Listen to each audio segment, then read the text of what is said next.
Welcome to today's Take 5. We're continuing to read through the book of 1 Samuel together. Some really incredible insights. We've got to this point in chapter 8 where Israel is kind of like looking for a king. They've rejected God. They're rejecting God as the kind of the overall like person that's leading them.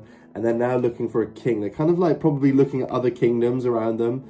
And they're going, well, we want that. Why haven't we got that? And so there's this discontentment in God's people.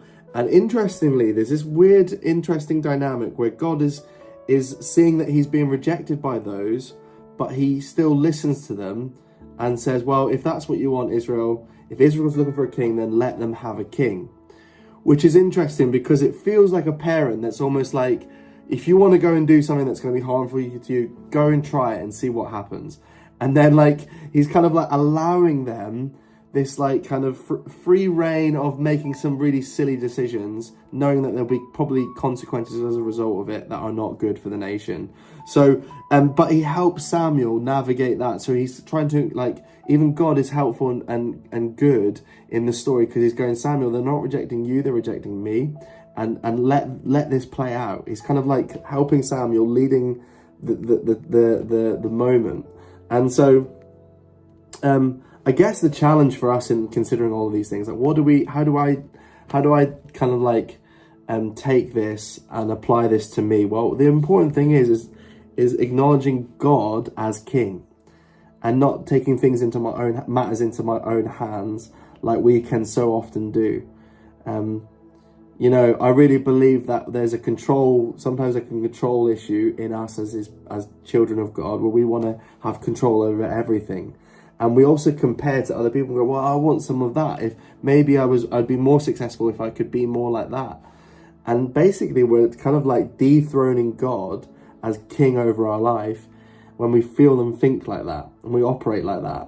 And I guess the challenge is not to be like Israel in that moment where we kind of like are trying to take matters into our own hands, comparing to other places, if you like, or other people, but acknowledging that God is king and acknowledging that God, even though he's been rejected by his people in the story in chapter 8, he's still not leaving, he's not rejecting them. And I love that because even when we reject God in our own hearts sometimes, there can be real low moments where we're like, oh, if God is like that, then forget it.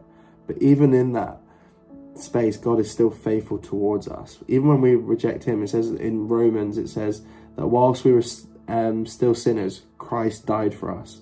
Another translation says that whilst we were enemies, whilst we were we were kind of like enemies towards God, like seeing him, that he is still for us, that in that space, even still Christ died for us. And so I'd encourage you today, maybe there's an opportunity for you just to go, God, I don't want to take control over everything.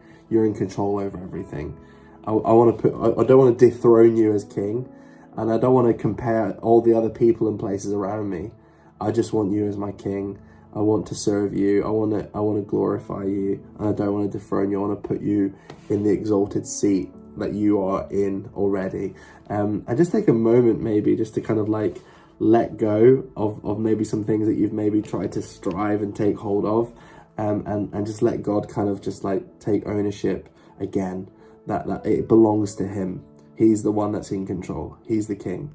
And so, yeah, that's what I found from chapter 8, and I hope that encourages you and challenges you today as we consider these things.